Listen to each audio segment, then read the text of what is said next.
ဖောက်ပြန်တာကျမအကြိမ်ကြိမ်ခွင့်လွှတ်ရတာနဲ့နားလည်းမပေးတာကျမဘလို့ဆုံးဖြတ်ရမလဲအကြံလေးပေးပါအောင်ကျွန်တော်သိတဲ့လောက်အကြံတစ်ခုပေးလိုက်မယ်အိမ်အောင်ကြီးဖောက်ပြန်တဲ့မိန်းမတွေအိမ်အောင်ကြီးဖောက်ပြန်တဲ့ယောက်ျားတွေကိုလေဘယ်တော့ခါမှခွင့်မလွတ်နဲ့အပီးအပိုင်ယာတပ်ပံစွန့်လွတ်ပလိုက်အဲ့ဒီလိုမျိုးဖောက်ပြန်တဲ့မိန်းမတွေဖောက်ပြန်တဲ့ယောက်ျားတွေကိုခွင့်လွတ်ပေးလိုက်ပြီဆိုရင်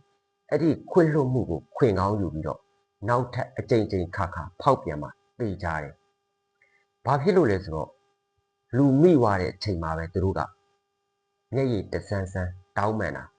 နောက်မလုပ်တော့ပါဘူးဒီလိုမျိုးအမားတွေမကျူးလွန်စေရပါဘူးဂတိတွေထပ်ထပ်ပေးတာဒါပေမဲ့ကိုယ့်ရဲ့ကြွယ်ရမှာနောက်ထပ်ဖောက်ပြန်ဖို့အတွက်လုံးဝဝင်မလေးဘူးဘာဖြစ်လို့လဲဆိုတော့အစပိုင်းမှာအစပြုတ်ခဲ့ပြီး